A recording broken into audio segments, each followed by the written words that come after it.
Last time हमने discuss किया था डेजर्ट्स के बारे में, बराबर।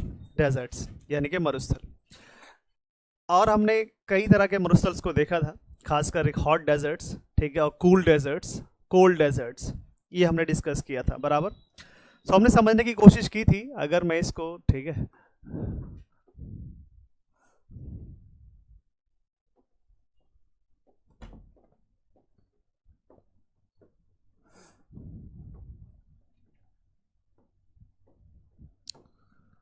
से स्टार्ट नहीं करा था जब तक, अभी आपने स्टॉप कर दिया।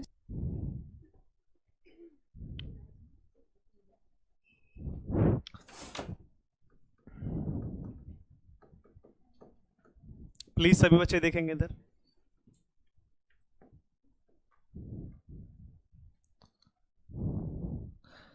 ये अफ्रीका महाद्वीप है, बराबर, ठीक।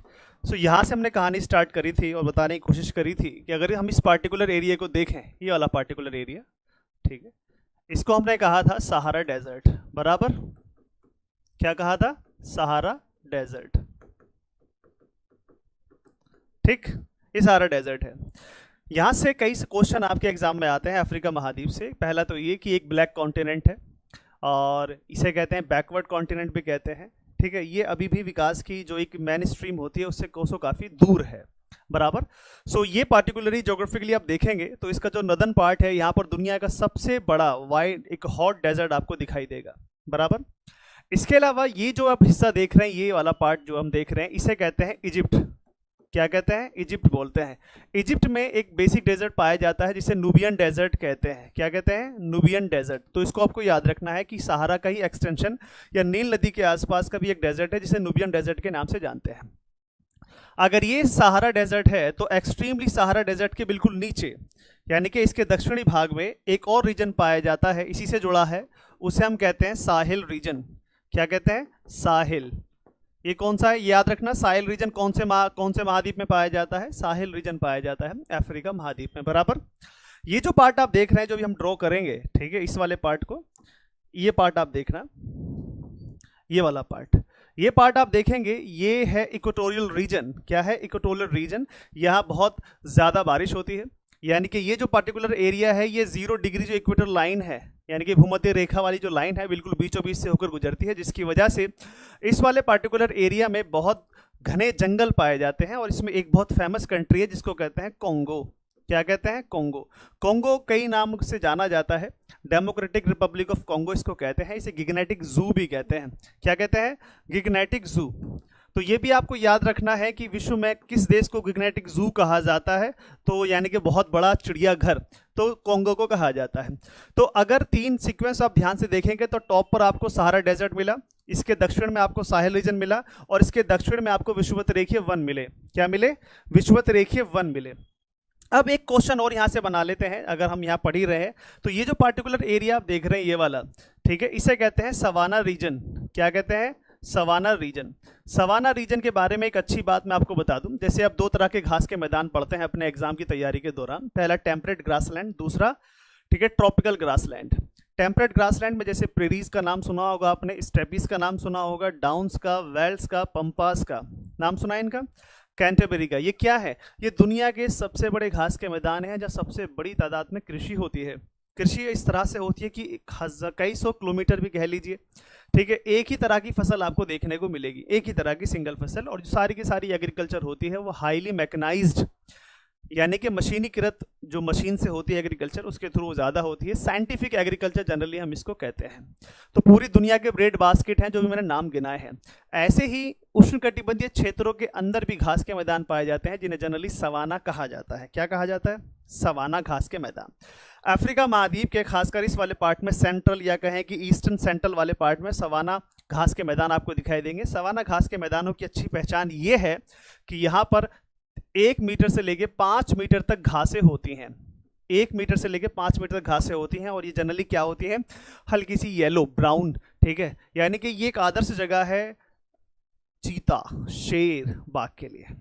खतरनाक जगह है, ठीक है। तो एक क्वेश्चन हमारा ये बन गया, इक्वेटर से पास होता है, तो ये बड़ा टिपिकली एरिया है, और बहुत ही ज़्यादा कह सकते हैं कि जो दौड़कर शिकार करने वाले एनिमल्स हैं, खासकर टाइगर, ठीक है, और खासकर चीता, शेर, ये आपको यही सब देखने को मिलेंगे। ठीक है, चलिए अब नीचे आते हैं। यहाँ देखना, ये इसका जो पार्ट, ये पार्टिकुलर जो एरिया है ये वाला, इसको हमने कल पढ़ा था कालाहारी डेजर्ट के रूप में। क्या पढ़ा था? कालाहारी डेजर्ट के रूप में हमने इसको देखा था, बराबर, कालाहारी डेजर्ट। और मैंने आपको बताया था कालाहारी डेजर्ट बोत्सवाना और साउथ अफ्रीका में है। कहाँ पर है? साउथ अफ्रीका, बोत्सवाना, बराबर। ठीक है, बोत्सवाना दुनिया में एक ऐसी जगह है जो हाथियों के लिए स्वर्ग कहा जाता है। क्या कहा जाता है? स्वर्ग है हाथियों का, बराबर। अब एक मैंने और आपको डेजर्ट के बारे में समझाने की कोशिश की थी, वो ये था कि ये वाला डेजर्ट, ठीक है, जिसे हमने कहा था नामिम डेजर्ट। क्या कहा था? नामिम डेजर्ट। ठीक है, नामिम डेजर्ट क्या है कि नामिम डेजर्ट जो है समुद्र के तट पर है, छोटा है, ज़्यादा बड़ा नहीं है, तो इसकी वजह से यहाँ पर गर्मी फील नहीं होती है। ठीक है, यहाँ पर आपको बहुत मौसम सुहाना नज़र आता है। सुहाना मौसम कब होता है? जब ना ज़्यादा गर्मी होती है और ना ज़्यादा ठंड होती है। Getting my point? ठंड कब होती है? जब एक्सट्रीमली टेम्परेचर डाउन हो जाए। जैसे अभी मौसम सुहाना है, बराबर, मानते हैं नहीं? मानते हैं? नहीं है, गर्मी है अभी भी, थोड़ी थोड़ी, थोड़ी थोड़ी। तमिल में बोलते हैं कुंजुम कुंजुम, कुंजुम कुंजुम गर्मी है अभी। हाँ, चलो कोई बात नहीं, होने दो। कारण इसका ये है क्योंकि ये जो पर्टिकुलर कॉन्टिनेंट है ना, यहाँ से कई सारे क्वेश्चन तो हमारे बने। ठीक है, अब ध्यान से देखना, यहाँ जो एक एक एक धारा बहती है, समुद्र की धारा, जिससे हम कहते हैं अगुलहास। क्या कहते हैं? अगुलहास। अगुलहास एक तरह से मान लीजिए कि इस एक ठंडी और गर्म धाराओं की श्रेणी में आती है। यानी कि दो करंट होंगी यहाँ पढ़ने वाले हैं, एक अगुलहास और बैंगुला। उन्हें बाद में डिस्कस करेंगे, ये बताने की जरूरत नहीं है। और ठीक है, ऊपर से एक धारा और आती है, इसे कैनरी कहते हैं। तो यहाँ का फर्क क्या पड़ता है, इससे क्या क्वेश्चन बनेंगे, वो हम आने वाले टाइम में देखेंगे। फिलहाल अभी हम डेजर्ट को देख लेते हैं। देख लिया डेजर्ट, समझ गए इस चीज को। इसके अलावा मैंने आपको बताया था कि मोहोव डेजर्ट यूएसए, खासकर नॉर्थ अमेरिका, मैंने आपको बताया था मोहोव डेजर्ट। और साउथ अमेरिका में हमने पढ़ा था पैटागोनिया का डेजर्ट। ठीक है, इसको फिर से ध्यान से देखना। एक चीज और बना देते हैं हम यहाँ पर, उसके बाद आगे बढ़ेंगे।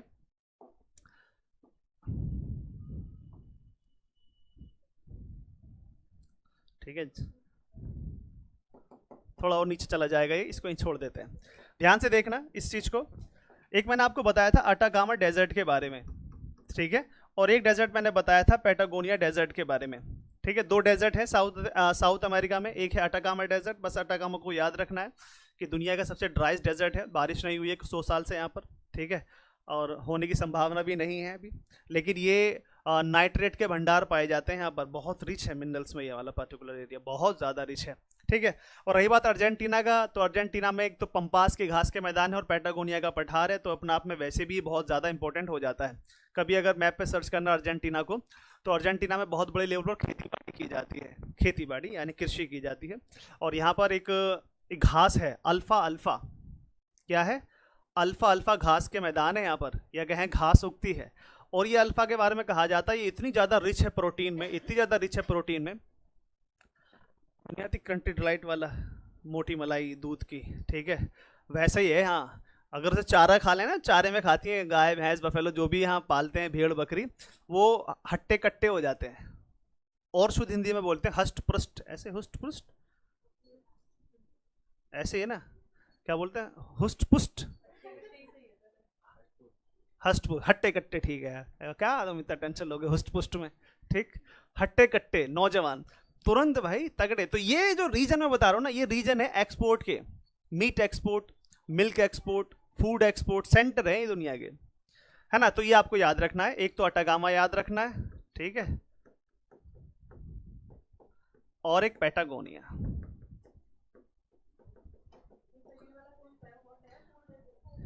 है नहीं, कूल है ये भी सब कूल ही है सारे के सारे। नेक्स्ट, चलिए अगला पॉइंट बना के लिख लीजिए, हेडिंग बना लेते हैं थोड़ी सी। नेक्स्ट हेडिंग बनाइए, वाटर डिस्ट्रीब्यूशन, हेडिंग बना लो, वाटर डिस्ट्रीब्यूशन। ये बनाने डायग्राम आपको, ये तो बना, ये तो, चलो बना लो इसे, फटाफट बना लो।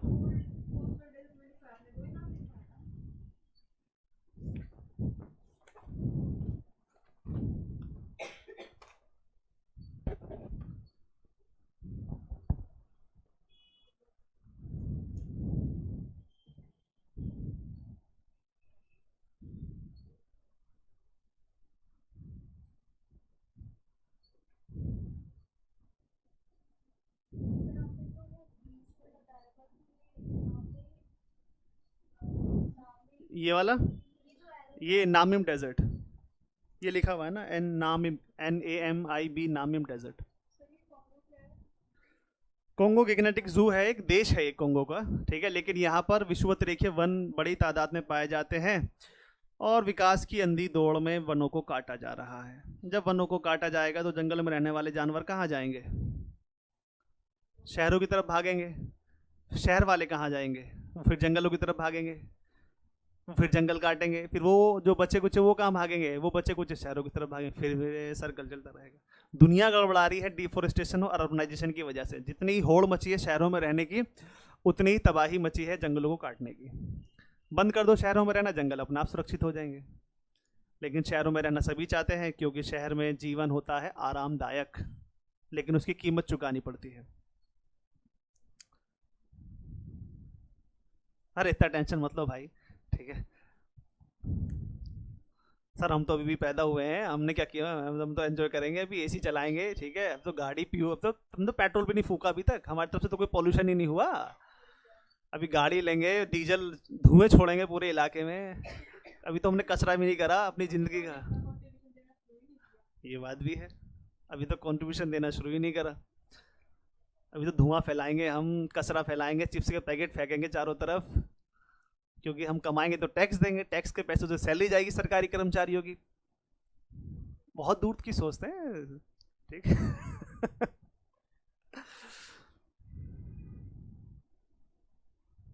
गंदगी नहीं करोगे तो सरकारी नौकरी कहाँ निकलेंगी सारे लोग साफ सुथरे तरीके से रहते हैं तो कोई जरूरत ही नहीं है साफ सफाई की। लोग सारे काम घर बैठे ऑनलाइन कर लेते हैं, पैन कार्ड से लेके आधार कार्ड, राशन कार्ड, तो भाई नौकरी तो खा गए, अब सरकारी नौकरी कहाँ निकलेंगे इन लोगों की। 2 मिनट है आपके पास से बनाने में, बन गया, चलिए इसे हटा दें, अभी भी 2 मिनट।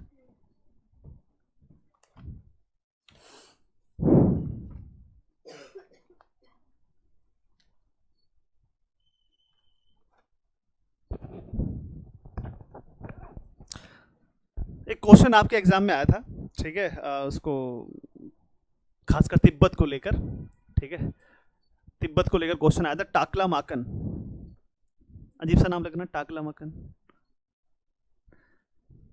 नहीं, मुझे लगता लिखना चाहिए वाला पॉइंट, नोट बनाना इसके नीचे, नोट आप लिखेंगे नहीं, सुनेंगे, मुझे तो पता नहीं है, आई डोंट नो, सुन लो आप, ठीक है, सुनने को होता है श्रुति, शुरुआत इसी से हुई थी।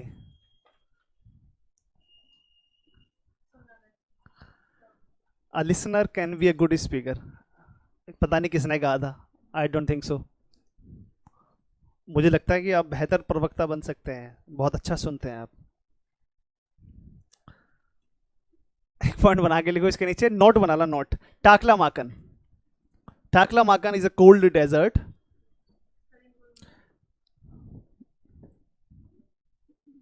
शिट, इधर देखिए,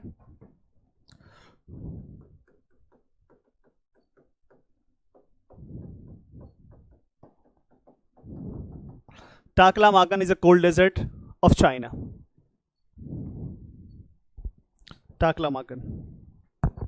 वैसे कुछ पार्ट ना जो हमने पैटागोनिया पढ़ा ना, इसका पार्ट भी कोल्ड डेजर्ट में आता है, तो इसको भी आप लिख सकते हैं, Patagonia is also cold desert, क्योंकि इसका नीचे वाला हिस्सा उसमें शामिल हो जाता है, एक्सट्रीमली।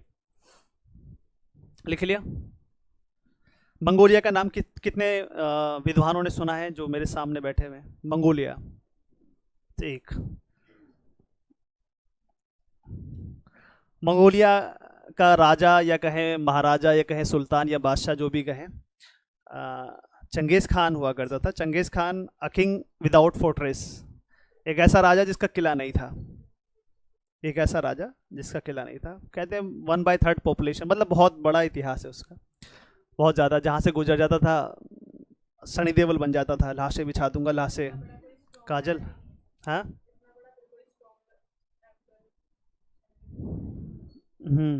एम्परर विदाउट फोर्ट्रेस, यानी कि राजा तो था लेकिन बिना किले का।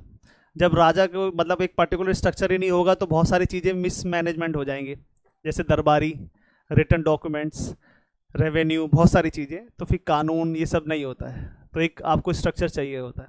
जहाँ गए वहाँ सनी देओल बन गए, ठीक है, फिर बाद में धीरे धीरे सब अंत तो सबका ही होना है। एक और लिख लेना, Gobi desert.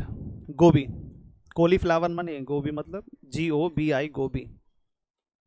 Gobi desert, China and Mongolia, China and Mongolia, बराबर।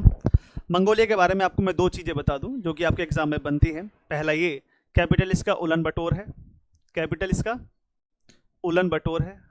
ऐसे देखते हो तुम लोग, क्या कहें,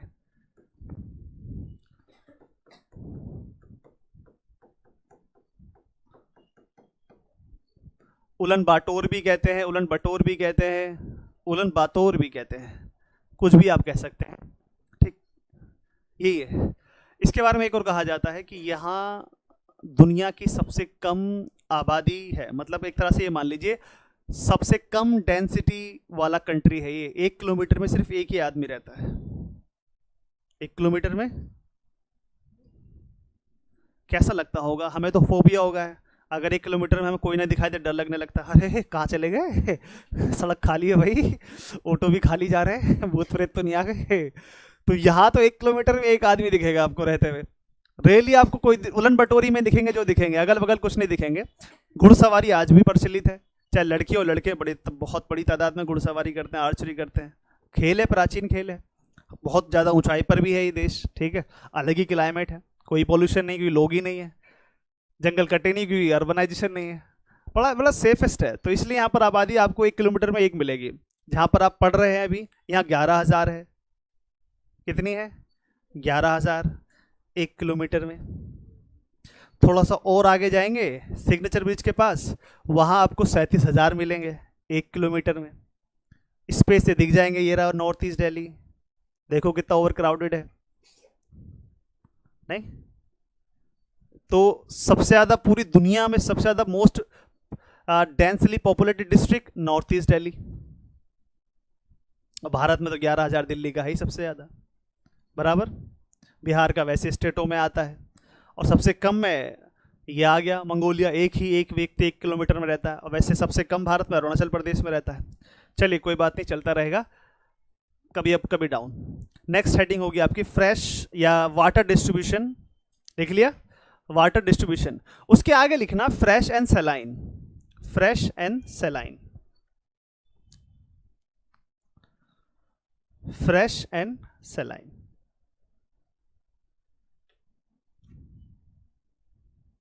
बराबर। जैसे कि मोटे मोटे तौर पे मैं बात करूं तो 71%, ठीक है, क्या है, आई मीन थोड़ा सा और ढंग से बना देते हैं,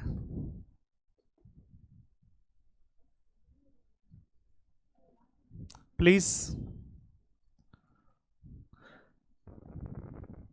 कहते हैं 29% राउंड फिगर में है, ये लैंड है। क्या है? लैंड है। और 71% दुनिया में क्या है? वाटर है। और ये वाटर दो फॉर्म में है आपके में, एक सलाइन वाटर है, एक फ्रेश वाटर है, बराबर। एक सलाइन वाटर है, एक फ्रेश वाटर है। अगर इस 71% वाटर को हम कलेक्टिवली एक होल यूनिट माने और फिर डिवाइड करें तो पता चलता है इसमें से 97.25% जो वाटर है वो सलाइन वाटर है। क्या है? Saline water. सलाइन वाटर का मतलब होता है खारा पानी। और ये खारा पानी कहाँ मिलेगा आपको? 4 तो महासागर है, ठीक है, जैसे कि पैसिफिक, अटलांटिक, इंडियन और आर्कटिक। इसके अलावा कई सारे सी हैं, ठीक है, अरेबियन सी हो गया, है ना, ठीक है, जावा सी हो गया, अंडमान सी हो गया, ETC या कैरिबियन सी हो गया, बहुत सारे सी हैं, ठीक है। इसके अलावा बहुत सारी गल्फ हैं, जैसे gulf of Cambay, gulf of Mexico. इसके अलावा बहुत सारी बे हैं, इन्हें भी खाड़ी कहते हैं, बे ऑफ बंगाल, है ना, तो ये आपको देखने को मिलेंगे। तो ये जो सलाइन वाटर है 97.25% वो सलाइन वाटर है। अब बाकी जो बच रहा है 2.75% वाटर, ये क्या है? ये फ्रेश वाटर कैटेगरी में आता है। किस में आता है? फ्रेश वाटर कैटेगरी में आता है, बराबर। इसका भी 2% जो इसमें से आप लेंगे, लगभग 2% जो है वो आइस कैप में मौजूद है। किसमें? आइस के रूप में मौजूद है। आइस मतलब हो सकता है ग्लेशियर के रूप में मौजूद हो, जैसे कि अंटार्कटिका, आर्कटिक, ग्रीनलैंड ये सारे के सारे बर्फ के सारे क्षेत्र हैं, तो 2% वाटर क्या है आपको कुल मिला के कहाँ मिलेगा, आइस के रूप में मिलेगा। अब बचा कितना, बचा 0.75% के आसपास बचा है, और दुनिया इसी पे टिकी हुई है, पूरी दुनिया। दुनिया मतलब 800 करोड़ लोग। जैसे हमारे रॉकी भाई हैं, उन्होंने बचपन में एक पुलिस वाले का सर फोड़ दिया था, तो उन्हें जब पुलिस पकड़ के लाती है तो पूछती है क्या चाहिए रे तेरे को, तो कहते हैं दुनिया। बेटा दुनिया में 800 करोड़ लोग हैं, भूत बना देंगे मारते मारते, ठीक है। ये भरम दिल से निकाल देना। सोना चोर, सोना चोराता है ना वो, तो क्या कहलाया, सोना चोर। ज़्यादा इज्जत हो गई तो सोना हटा देते हैं। स्मगलर, ठीक है, स्मगलर भी कहते हैं, वो स्मगलिंग करते हैं, यहाँ का सोना इधर लेके जाने वाले, इधर ये स्मगलर होते हैं। वो उसमें स्मगलर ही दिखाया है, तो आइडियल बनाने की ज़रूरत नहीं है। लेकिन बहुत सारे हैं इलाके में, छपरी कहते हैं ऐसे लोगों को, वो हेयर स्टाइल, लंबे लंबे बाल, ठीक है, वही लंबे वाले लेदर के बूट, जूते नहीं कहते बूट कहते हैं, वो टक टक की आवाज़ आती चलते हुए, और वही वाला काला चश्मा कोट के साथ। गाना भी बना था, काला चश्मा जचता है तेनू, गोरे गोरे मुखड़े पे। 800 करोड़ लोग हैं, 800 करोड़ इस वाले पानी पे टिके हुए हैं ठीक है, लिखो पॉइंट बना के, आगे लिखो फटाफट।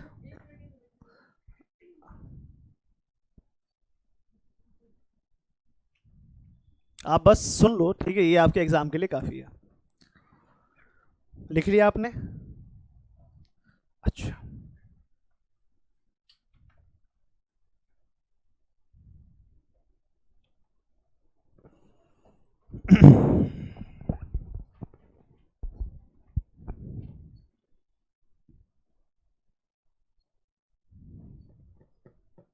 हमारे पास ये पानी बचा हुआ 0.75%, और ये 800 करोड़ लोगों के द्वारा यूज किया जाने वाला है। और सरप्राइजिंगली आप देखोगे इस 0.75% वाटर में भी, ठीक है, आगे बढ़ाते हैं इसको, थोड़ा सा लिखने की जगह बची नहीं है ना, थोड़ा सा आगे बढ़ाना पड़ेगा।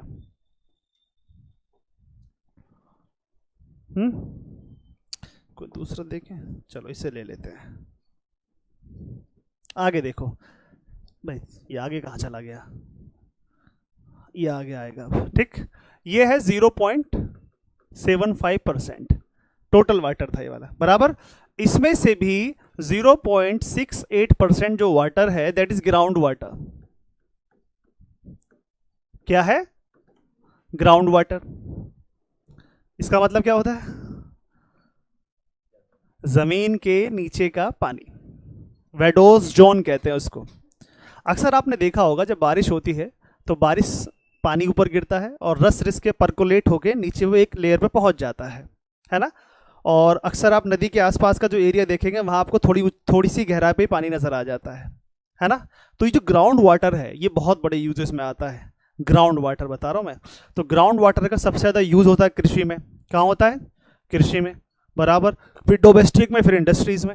तो यानी कि ग्राउंड वाटर को यूज़ करने के तीन ही चीज़ है बस, ठीक है। या तो एग्रीकल्चर में आप इसको यूज़ करेंगे, बराबर, या फिर आप डोमेस्टिक में, है ना, या फिर आप इंडस्ट्री में यूज़ करेंगे। तीनों तो यूज़ हैं इसके। और सबसे ज़्यादा यूज़ जो होता है वो होता है एग्रीकल्चर में।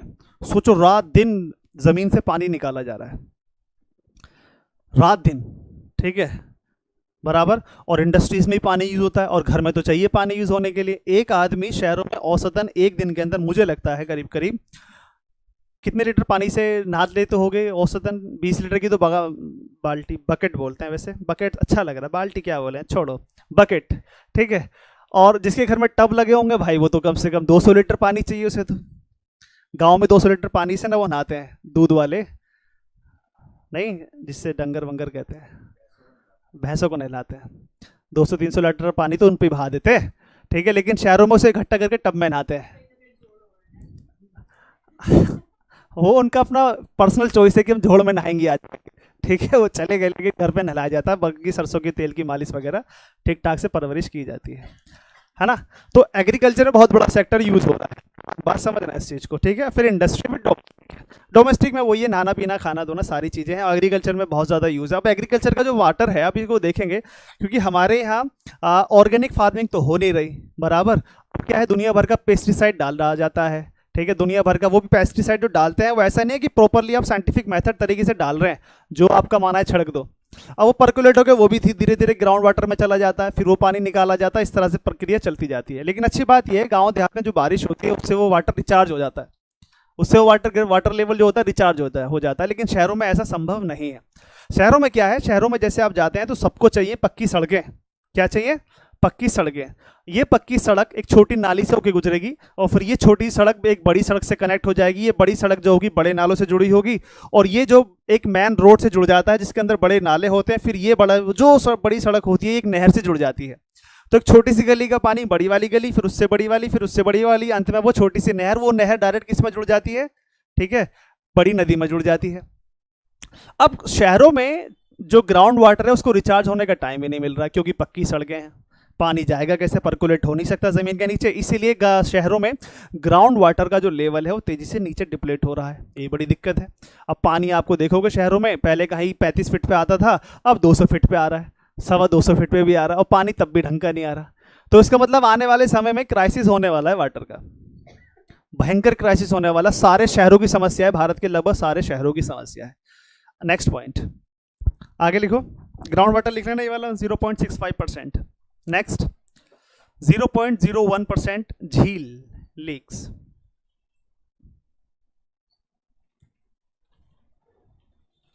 ठीक, लिख लिया, झील लेक्स।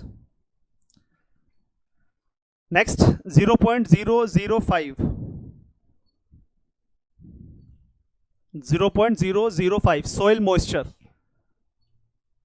सोइल मॉइस्चर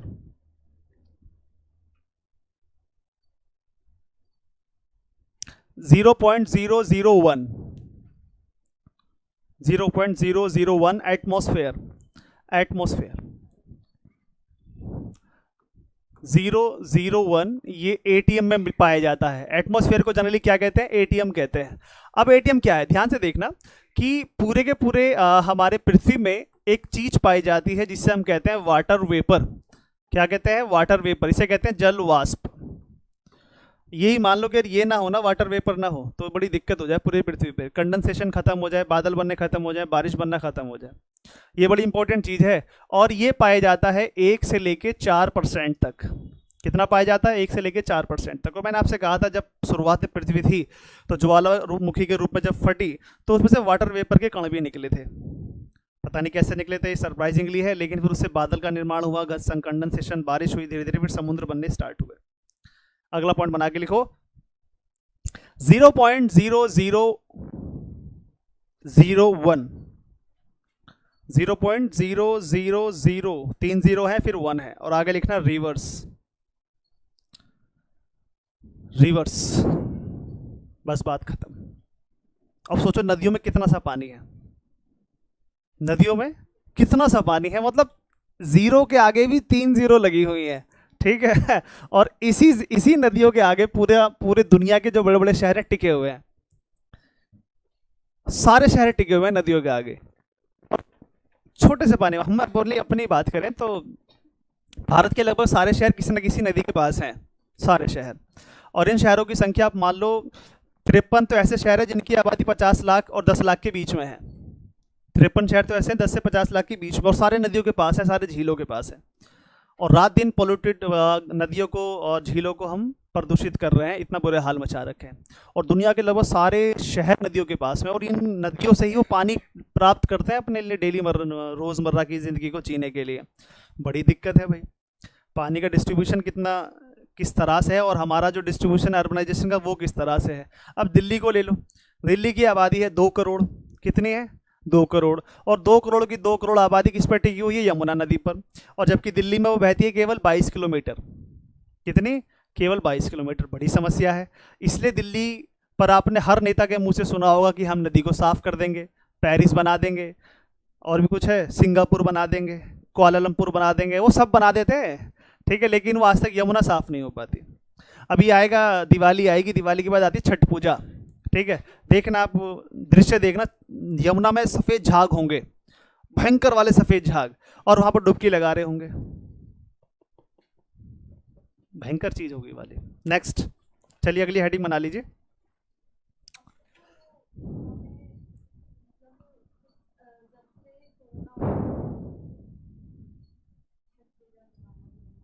दिखा देंगे, अभी आपको आने दो, टाइम आ रहा है। ठीक है, अगला पॉइंट बना के लिखिए।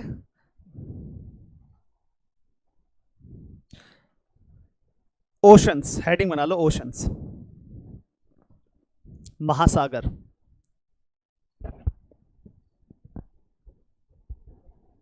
Number 1 Pacific,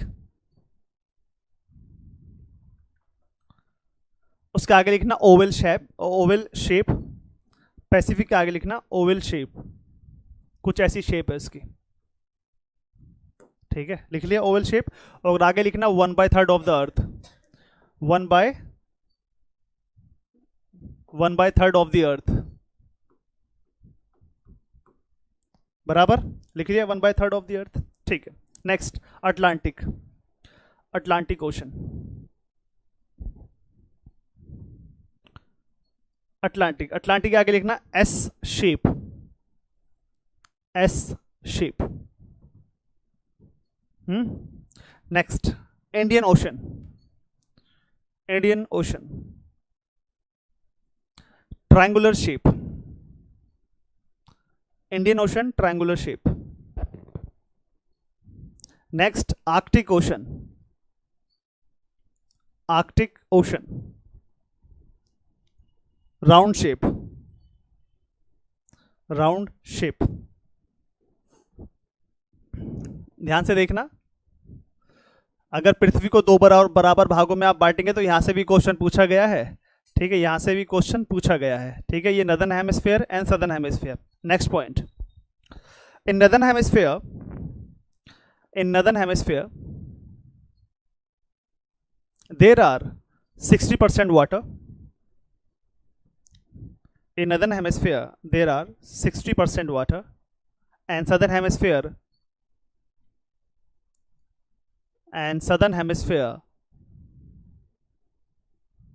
has more than 80% water, more than 80% water।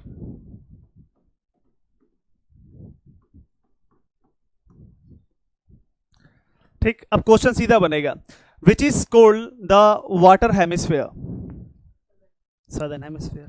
Which is called the land hemisphere, northern. ठीक है, तो इस तरह से आपको क्वेश्चन बना के याद रखना है। ठीक है, कौन सा लैंड हेमिस्फीयर कहा जाता है और कौन सा वाटर हेमिस्फीयर कहा जाता है, बराबर। नेक्स्ट पॉइंट आगे लिखिए, average depth, average depth of the ocean 3800 metre, 3800 metre. Average depth, औसतन गहराई 3800 मीटर। और average height of continent 840, 840 metre, औसतन ऊंचाई 840। महाद्वीपों की 840 है और महासागरों की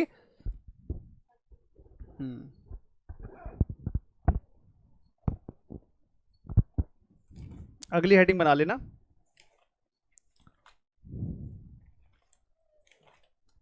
टेम्परेचर एंड सैलिनिटी।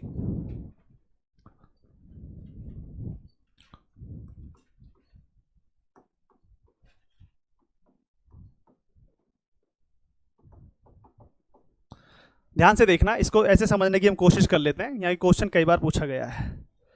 ठीक है, ये 0 डिग्री है और ये 23.5 है। ठीक, ये भी 23.5 है। ये हो गया 90 डिग्री, क्या हो गया 90 डिग्री हो गया, बराबर। अब ध्यान से देखना क्वेश्चन कैसे बनेंगे आपके एग्जाम में।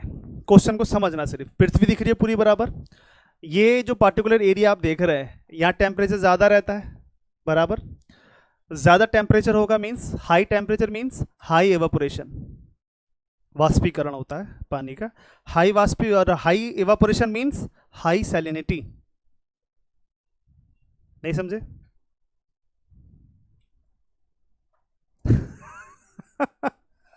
देखो फिर से ध्यान से समझो। ठीक है, ये पृथ्वी है, पृथ्वी के इस वाले हिस्से में अधिक तापमान होता है, मानते हैं अधिक तापमान होता है। अगर किसी पार्टिकुलर एरिया पर अधिक तापमान होगा तो वाष्पीकरण भी ज़्यादा होगा। अगर वाष्पीकरण ज़्यादा होगा तो जो पानी होगा, पानी तो वाष्पीकृत हो जाएगा, लेकिन उस पानी के अंदर जो मिनरल्स होंगे वो वहीं के वहीं रह जाएंगे, तो सैलिनिटी बढ़ गई। ठीक है, अब अगर सैलिनिटी देखो, टेम्परेचर इंक्रीज होगा तो सैलिनिटी भी इंक्रीज होगी, अगर टेम्परेचर कम होगा तो सैलिनिटी भी कम होगी। फॉर एग्जाम्पल, यहाँ से अगर हम पोलर ध्रुवों की तरफ जाते हैं, यहाँ से ध्रुवों की तरफ जाते हैं तो हमें फील होगा कि टेम्परेचर धीरे धीरे कम हो रहा है, बराबर।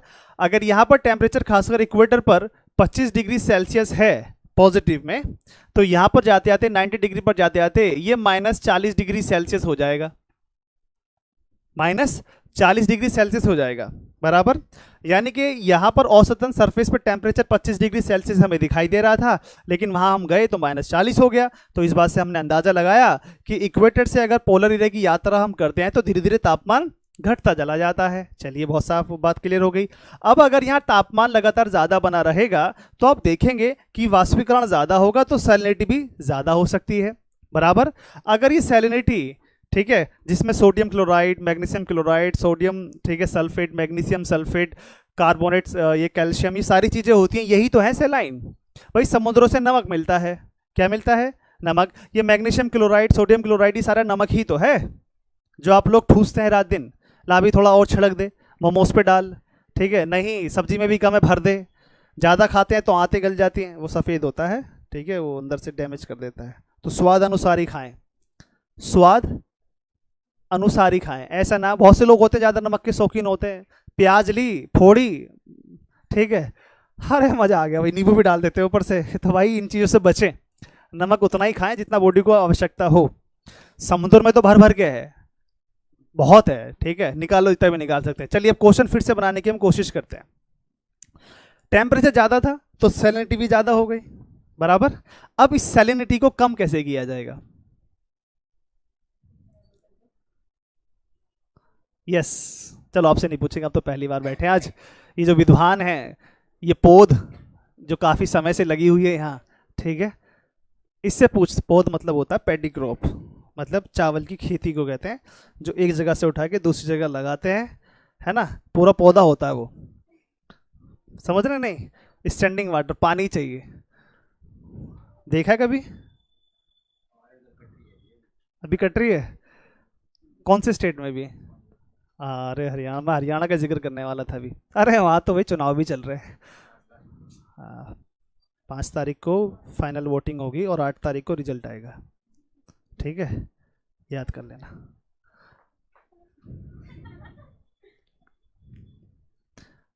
भूल गया मैं क्या बता रहा था।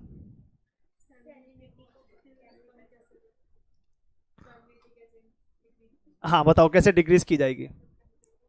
ये याद करने वाली चीज़ नहीं है। कभी आप सोचो मैं सर लिखेंगे याद कर, ये याद करने वाला नहीं, ये सिर्फ मैप के थ्रू समझने वाली चीज़ है। एक बार समझ गए तो आप इसे हमेशा याद कर लोगे। प्लीज़, हाँ निकाल लो आँख को बाहर, ये अच्छी नहीं लग रही ना, ये खींच ले, अरे दे दो इसे कुछ, थोर हो रहा है ये। थोर ने आँख लगाई थी, वो फूट जाती है उसकी आँख, उसकी बहन उसकी आँख फोड़ देती है। पापा की थी आँख? वो नहीं, वो चुराया हुआ आँख लाता है, वो लगाता है, वो किसी चोर की। अच्छा, उसके पापा देते हैं। कितना कंसेप्ट क्लियर है बताओ, और क्या चाहिए ज़िंदगी में? इतना ही कंसेप्ट क्लियर करो भाई। मैं ग्रूट ला के देता, मैंने मूवी देखी है वो, देखो। फिर से आते हैं, कैसे कम करोगे सैलिनिटी को आप? टेम्परेचर कम, तो इसका मतलब यहां सैलिनिटी कम है, बराबर, टेम्परेचर कम है। दूसरा पॉइंट,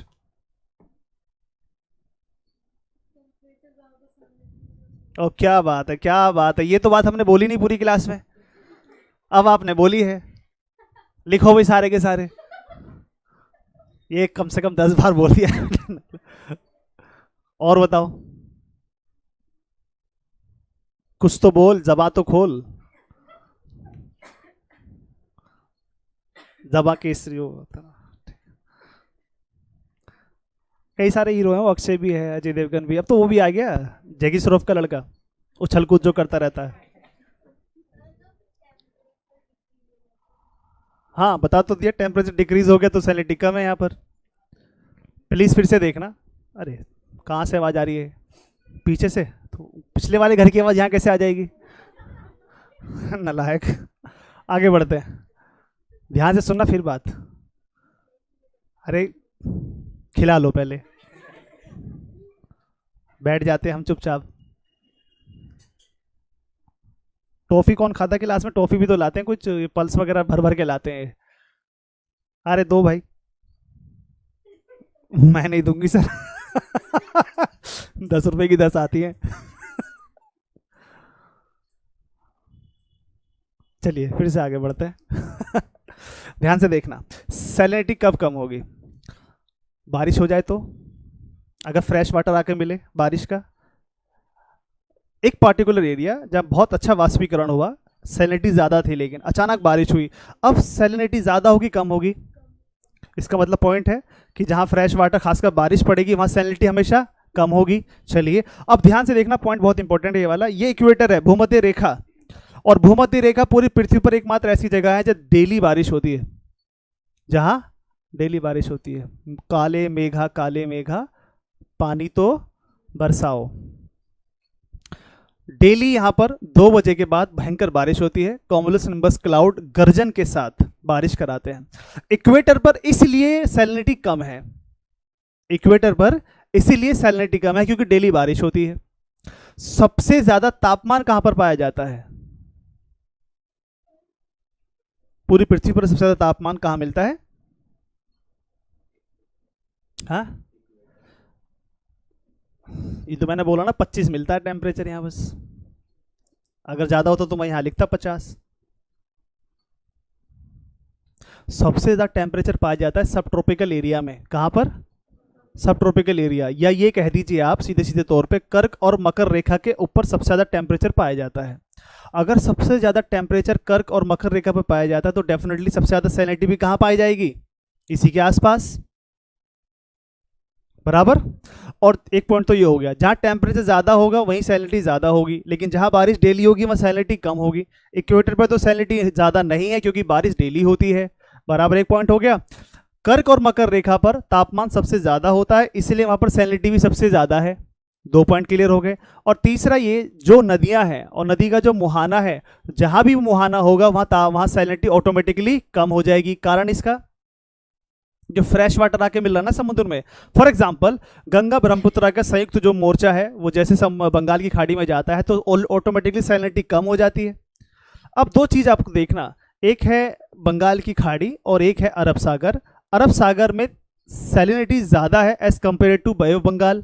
क्यों? जबकि लोकेशन तो हमें सेम ही नज़र आती है। देखो फिर से दिखाता हूँ, घबराने की ज़रूरत नहीं है, आप लोग बहुत ज़्यादा टेंशन में आ जाते हैं प्लीज़। क्या हाँ बात है, यही तो मैं सुनना चाह रहा था। ध्यान से देखो, ये बंगाल की खाड़ी हुई, ये अरब सागर हुआ, दोनों सेम लोकेशन पे ही हैं, लेकिन यहाँ पर सैलिनिटी ज़्यादा है, यहाँ कम है। इसका कारण, अरे भाई फ्रेश वाटर आके मिल रहा है।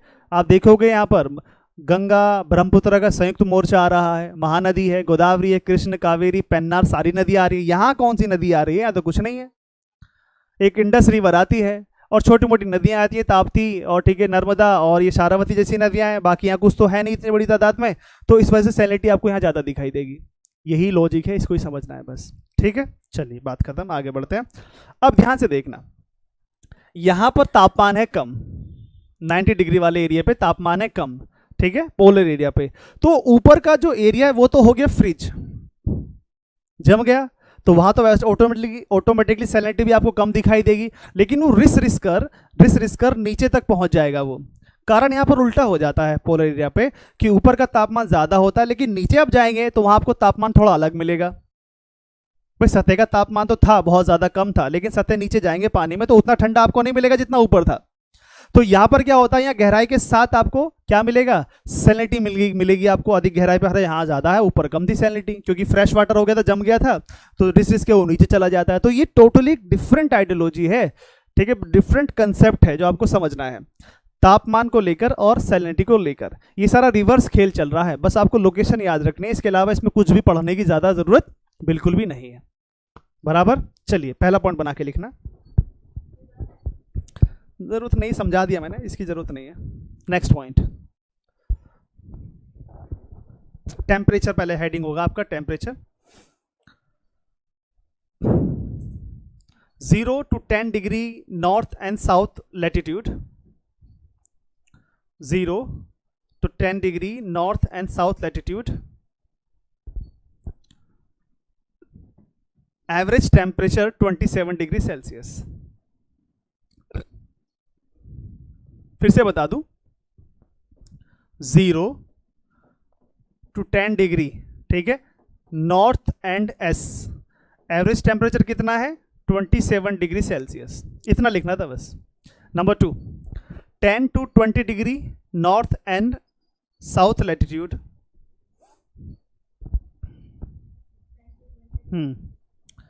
10 to 20 degree north and south latitude, 23 degree Celsius या 23 डिग्री एवरेज टेम्परेचर,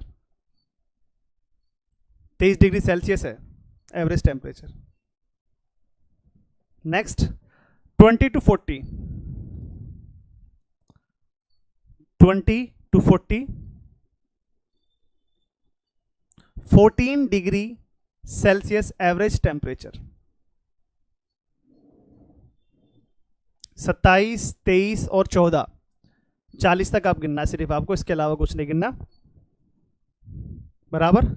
अब ये जो आपने देखा कि 27, 23 और 14 मैंने यहाँ इसलिए बताया क्योंकि यहाँ ना मौसम बदलते हैं, 20 से 40 के बीच में मौसम बदलते हैं, सर्दी गर्मी ये जो और भी तरह के जो मौसम होते हैं बदलते हैं। तो किसी में टेम्परेचर, जैसे कि मई का महीना देखना है दिल्ली में इस बार का, 28, 29, 30, 31 मई, तापमान दिल्ली में लगभग 50 डिग्री सेल्सियस था। कितना था? 50। और एक दिन नहीं रहा, वो लगातार कम से कम 10 दिन तक रहा, हालत खराब थी। और ड्राई जिसे कहते हैं ना, सूखी गर्मी वाली थी, पसीना नहीं आ रहा था, चुभ रही थी गर्मी। फिर उसके बाद जून आया और फिर जुलाई आई, वही तापमान, वही भयंकर गर्मी, लेकिन अब की उमस भरी गर्मी थी, चिपचिपी एकदम, पसीना रुक ही नहीं रहा है, भयंकर गर्मी, बंदा परेशान, घर में मन नहीं लग रहा, बाहर नहीं लग रहा, ठीक है, क्या करें। यही था, रियलिटी बता रहा हूँ। अब ये टेम्परेचर वेरी करता है, अब सर्दियों में टेम्परेचर 6 डिग्री तक आ जाएगा, 4 तक आ जाएगा, तो ये वेरी करता रहता है, ठीक है। तो इसको आपको याद रखना है। जो 20 से 40 लिखा है ना, उसे एक अंडरलाइन करो एक बार, 20 से 40 को फिर से, और लिखना 50% world population live between them. दुनिया की 50% आबादी इसी अक्षांश के बीच रहती है, 20 से 40 के बीच में।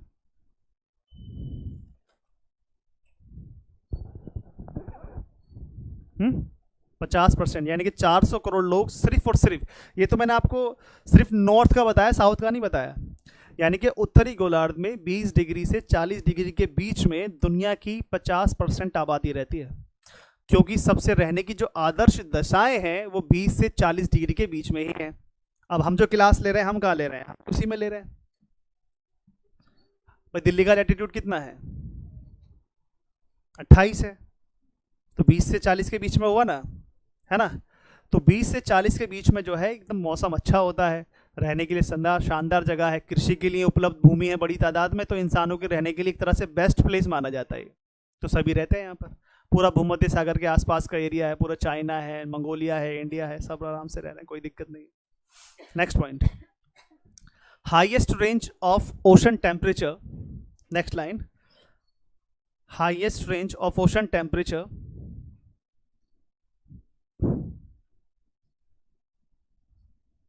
at 2 PM, at 2 PM सबसे ज्यादा तापमान कब होता है समुद्र का? दिन के 2 बजे। एंड लोएस्ट एट 5 AM, सबसे कम कब होता है? मॉर्निंग में 5 बजे। Next, maximum temperature in August, सबसे ज्यादा टेम्परेचर कब फील होगा? अगस्त में। And minimum temperature Feb.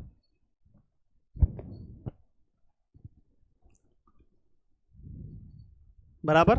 Next point, all ocean annual temperature, all oceans annual temperature is 17.2 degree Celsius,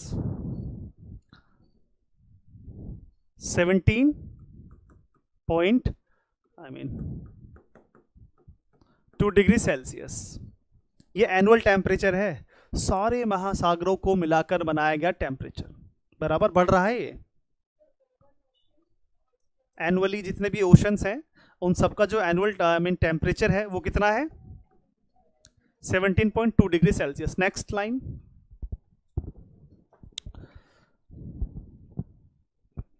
next, surface temperature लिखेंगे, surface temperature 27 degree Celsius, surface temperature 27 degree Celsius. Next line, northern hemisphere average temperature, northern hemisphere average temperature 19.4, 19.4। Next लिखेंगे, ओहो shit, next लिखो,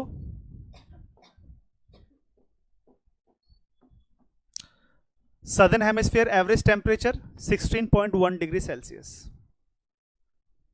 16.1 degree Celsius. Average temperature of the earth, इसके साथ भी add कर लो, average temperature of the earth 15 degree Celsius, 15 degree Celsius. 16 के बाद आता है 15। ये है हमारा हाल कुछ पृथ्वी पर चारों तरफ फैला जो है ना। वैसे ऐसा कहते हैं कि 1780 के आसपास पृथ्वी का जो टेम्परेचर था वो 14.5 डिग्री सेल्सियस था, और अब चल रहा है 2024, अब हो चुका है 15 डिग्री सेल्सियस। मैं तो ये कहूँगा मोर देन 15 डिग्री सेल्सियस, बराबर मानते हैं। कितना बढ़ गया पिछले कुछ सालों में? 0.5 बढ़ चुका है। अब इस छोटे से बढ़ने की वजह से पूरी पृथ्वी की हालत खराब है। हमारी बॉडी का टेम्परेचर होता है ना 98 पॉइंट समथिंग, 99 मान लीजिए एवरेज, और हल्का सा थोड़ा सा बढ़ जाए 1 डिग्री, हरारत होने लगती है बॉडी में, ना भूख लगे ना प्यास लगे, ठीक है, और नींद नहीं आती, खाना खाया नहीं जाता, परेशान रहता बंदा, खाली थोड़ा सा डिग्री बढ़ने की हालत है बॉडी में। और सोचो पृथ्वी पर तो इतना बढ़ चुका है। अब ये जो टेम्परेचर बढ़ा है इसकी वजह से क्या है कि जो ओशन बॉडी है ना, वहाँ पर एवोपोरेशन ज़्यादा होने लगा है, बराबर, ज़्यादा होने लगा, तो इसका मतलब ये है कि टेम्परेचर जो वाटर का है वो भी ज़्यादा बढ़ने लगा है। अब अगर ओशन का टेम्परेचर ज़्यादा बढ़ जाएगा, ठीक है, तो चीज़ ध्यान रखना, तो जो ऑक्सीजन का लेवल होता है समुद्र में वो कम हो जाएगा। अगर वो कम हो जाएगा तो जंग होगी, जंग, जंग मतलब इंसानों में नहीं, एनिमल किंगडम में जंग होगी आपस में। जो बड़े जानवर रहेंगे वो जिंदा रहेंगे, छोटे होंगे वो मर जाएंगे, और मर मरा के कहाँ पहुँचेंगे? तट के किनारे पर पहुँचेंगे, इससे महामारियाँ फैलेंगी।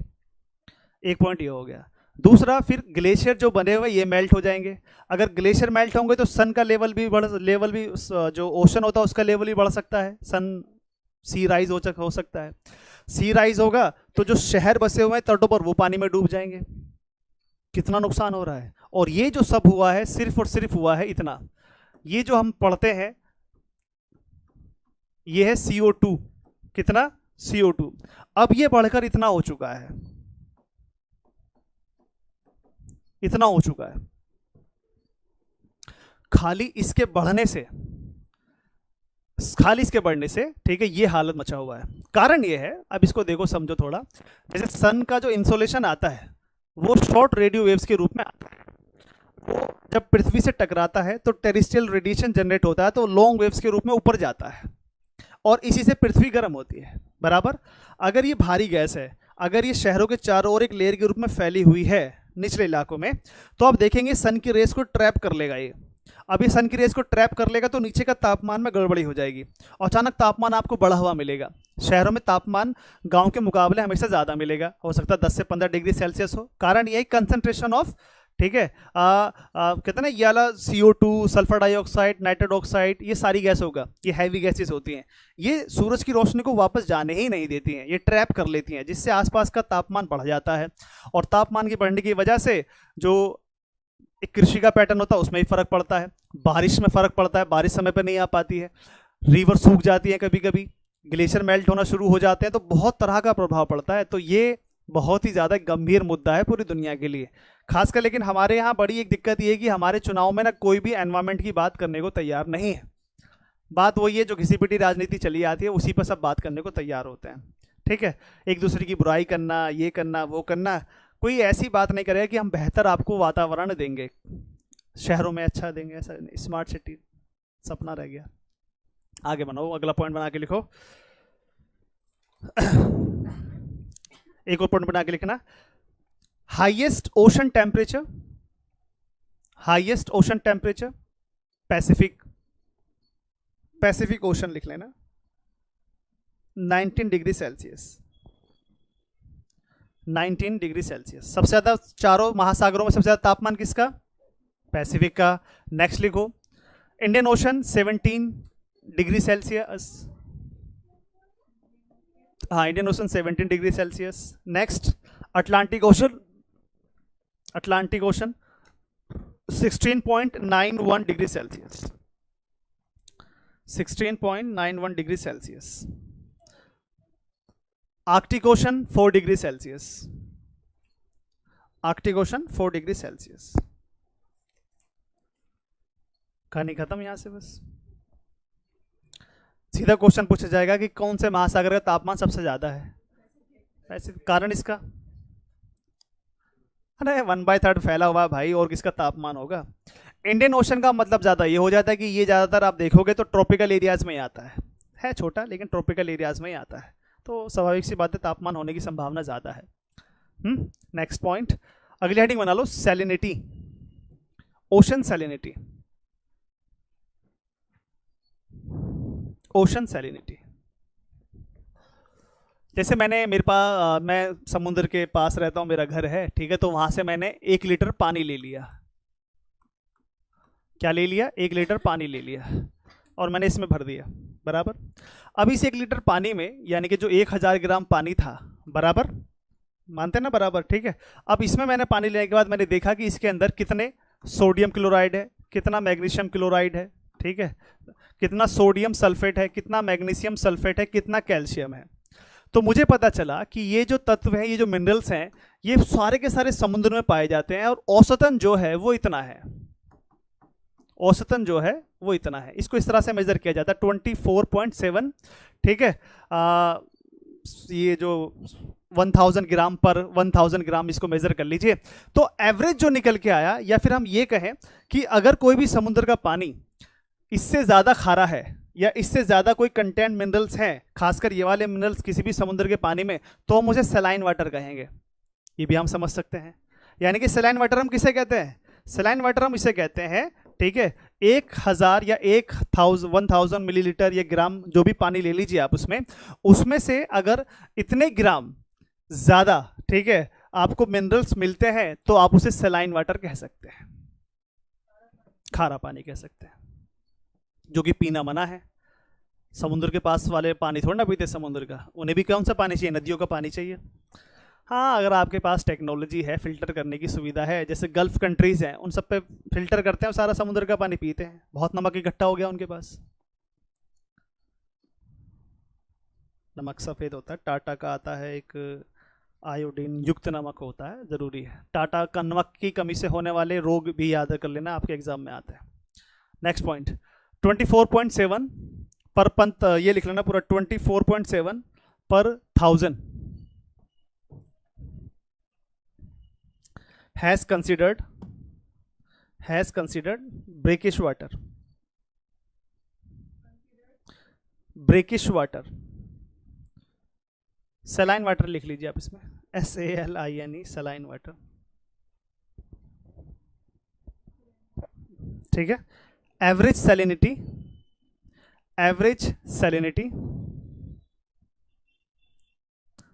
35 ग्राम पर 1000। एवरेज सैलिनिटी, इधर देखना, एवरेज सैलिनिटी हो जाएगा 35 ग्राम, इसको ऐसे लिख देना 35 ग्राम, बस 35 ग्राम पर 1000 ग्राम, कुछ ऐसे भी लिख सकते हैं इसको, ये खाली ये 2 नंबर लिख लेना, 35 आगे पर 1000 लिख लेना, बात खत्म। ये एवरेज सैलिनिटी है, बराबर।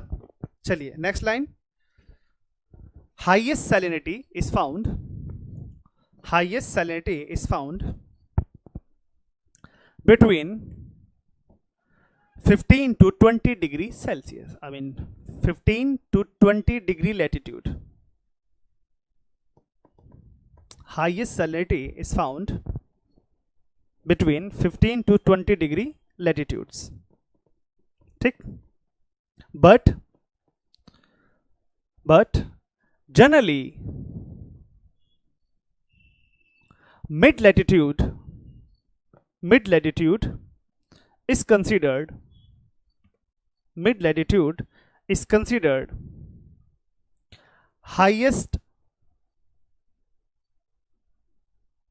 making salinity areas, highest making salinity areas. Some high salinity regions are, some high salinity regions are, number 1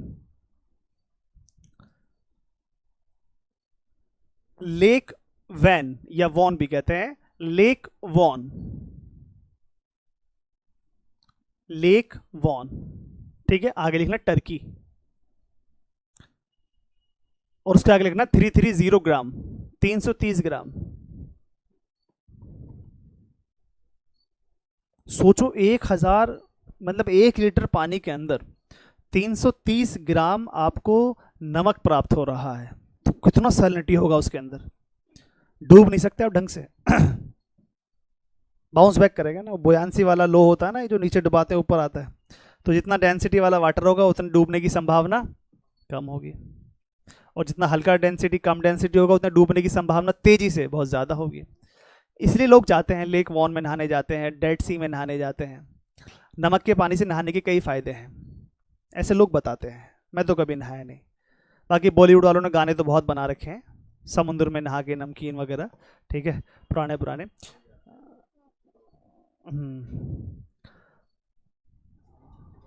हाँ, एक बार मैं गया था, बस चेन्नई जाना हुआ तो अपन लोग होटल लिए, तो होटल में हमने पहली बार नहाया भाई चेन्नई में जाके, तो वो नमक का पानी था पूरा। वो मैं सरप्राइज हो गया भाई, अपन को नहानी है फ्रेश वाटर का पानी आदत होती है एमसीडी वाले टाइप के पानी से, तो उसमें, लेकिन वहाँ एमसीडी वाला ठीक है, नहीं ठीक है, तुम लोग भी नहीं तो उसमें नहाए तो सम नमक का पानी था वो, फिर मतलब फील एक्सपीरियंस हुआ ये वाला चीज़ है, बस इतना ही था। 330 बहुत बड़ी बात होती है, छोटी बात नहीं होती है। नेक्स्ट, डेड सी, डेड सी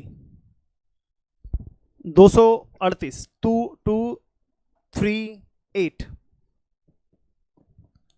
238 ऐसे कहते हैं। डेड सेल वगैरह जो रीएक्टिव एक्टिव हो जाती हैं, और एक होती है वोल्केनिक मड, मट्टी में नहाना। जैसे हमारे गांव में जाएंगे तो मट्टी से ना, खेतों में जब पानी डालते हैं अक्सर, ठीक है, जोतने के बाद तो कूद जाते हैं खेतों में मट्टी में करने वाले, वो भी एक अच्छा है, बॉडी के स्किन के लिए काफ़ी फायदेमंद है वो। हाँ, जॉर्डन, ठीक है, बहुत वो फायदेमंद। तो जहाँ ज्वालामुखी है वहाँ लोग नहाते हैं, तो ये 2 इंपॉर्टेंट प्लेस बताए गए हैं, ठीक है। ऐसा नहीं है डेली नहाना है आपको, अब चलेंगे साल 6 महीने में एक बार बस, बहुत से नहीं ऐसे नहीं डेली हम तो वहीं नहाएंगे जाके ना भाई, ऐसे नहीं, साल भर में एक आध बार काफ़ी है बस। Next, great salt lake, number 3, great salt lake 220 USA में है ये, ग्रेट साल्ट लेक 220 यूएसए में। रेड सी, रेड सी लास्ट है, इसके बाद रोक देते हैं, ठीक है। फिर से बता दूं, अभी हमने अफ्रीका महाद्वीप पढ़ा था बराबर, ठीक है, अफ्रीका। तो ये आप जो जगह देखेंगे ना, ये वाला प्लीज, ये वाली जगह, ठीक है, ठीक। तो ये जो हिस्सा आप देख रहे हैं ये है रेड सी, क्या है, रेड सी, बराबर। ये रेड सी इसलिए जाना जाता है क्योंकि यहां पर बनी हुई है स्वेज कनाल। क्या बनी हुई है, स्वेज कनाल। इसे कहते हैं बाब अलमंदेब। क्या कहते हैं, बाब अलमंदेब। ये याद नहीं होगा आपको, ये लिखना गेटवे ऑफ टीयर्स।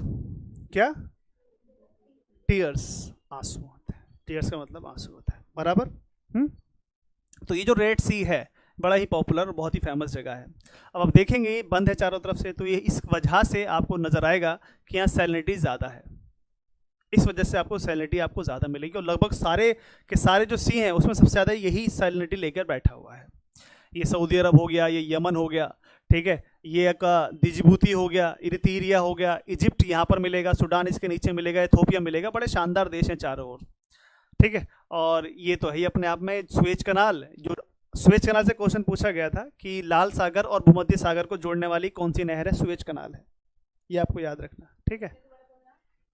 ये एमएस है, मेडिटेरियन सी, ये आर एस है रेड सी, इसको कनेक्ट करने के लिए किस कनाल का यूज किया जाता है? सुएज कनाल। ये आपको याद रखना है, ठीक है। तो इस तरह से बड़ा इंपॉर्टेंट एरिया है ये वाला। Next line, gulf of Persia. Gulf of Persia, फारस की खाड़ी कहते हैं इसको। क्या कहते हैं? फारस की, लास्ट पॉइंट है उसका छुट्टी कर देंगे। फारस की खाड़ी। देखो ये है फारस की खाड़ी, gulf of Persia, gulf of Persia. फारस, पर्शिया को हिंदी में फारस कहते हैं। फारस तो खुद एक फारसी भाषा है। वो बड़ा इतिहास से पढ़ा होगा ना, दिल्ली दूरस्थ थे। जब निज़ामुद्दीन औलिया से कहा गया कि मेरे आने से पहले दिल्ली खाली कर दो, मोहम्मद बिन तुगलक के फादर ने, तो उन्होंने कहा दिल्ली दूरस्थ थे, हुनूज़ दूरस्थ थे, दिल्ली अभी दूर है, आ तो जाओ। तो फारसी में ही बोला होगा, ठीक है, फारसी का वर्ड है। तो उनके आने से पहले ही मतलब सुल्तान दिल्ली पहुंचा नहीं था, उसकी डेथ हो गई थी इतनी। तो लड़का घबरा गया, बोले नहीं भाई अब नहीं बोलना जाने देने के लिए, पीर उस जमाने के, ठीक है। तो ये सारी चीज़ें हैं, इतिहास में पढ़ोगे आप लोग। आगे बढ़े, इसको यहीं रोक देते हैं। जिद करो तो एक नाम और लिख लो, मेडिटेरियन सी।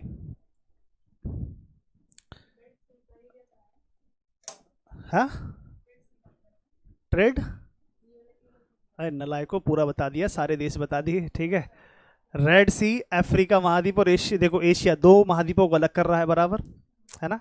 और ये जो रेड सी है, Yemen, Saudi Arabia, Egypt, Egypt इसे कहते हैं, यहाँ सूडान मिलेगा, इरिट्रिया मिलेगा, ठीक है, जिबूती मिलेगा, इथोपिया मिलेगा, सारे देश मिलेंगे यहाँ पर। और ये अलग ही देश है, अलग ही जगह है रेड सी और बाब अल मंदाब, गेटवे ऑफ टीयर्स। पता है इसका, ये रास्ता खुलने से कितने हजार किलोमीटर का फर्क पड़ा है। जैसे जब अंग्रेज लोग थे, जब देश गुलाम था, तो वो अफ्रीका महाद्वीप का, यूरोप वाले अफ्रीका महाद्वीप का चक्कर काट कर जब भारत पहुंच पाते थे, तो उनके दिमाग में खुराफात चला। उन्होंने कहा नहीं भाई, ऐसा करते हैं, फ्रांस और हम दोनों मिलके एक इजिप्ट के अंदर एक नहर तैयार कर लेते हैं। तो रेड सी से अगर हम कनेक्ट कर दिए हम मेडिटेरियन सी, तो हमारा बहुत फ़ायदा होगा। तो उन्होंने बना दी नहर, सुएज कनाल। 7,000 किलोमीटर का फ़ायदा हुआ। कितना? 7,000। अब लगाओ कि समुद्र से 7,000 किलोमीटर यात्रा करने में कितना समय लगता होगा। तूफान झेलना है, ठीक है, ठंडी गर्मी बरसात सब कुछ झेलना है आपको, तब आपको यात्रा करनी है। तो व्यापार ऐसे थोड़ा ना होता है, ये गुड्डू भैया और जौनपुर थोड़ी ना है, मिर्ज़ापुर की तरह व्यापार कर रहे हैं। व्यापार समुद्र के माध्यम से होता है और बहुत मुश्किल से होता है। तो ये सीधा कर दिया, फिर इंडिया से गए अरब सागर में आए, अरब सागर से सीधा रेड सी, रेड सी से भूमध्य सागर आ गया यूरोप। 7,000 किलोमीटर का सफ़र बचा लिया। ऐसे ही आप भी कर सकते हैं। आज ही कंट्री डिलाइट का ऐप डाउनलोड कीजिए, ठीक है, घर बैठे ऑर्डर कीजिए। ऐसे ऐसे ऐप आते हैं, विश्वास नहीं करना आप, ठीक है।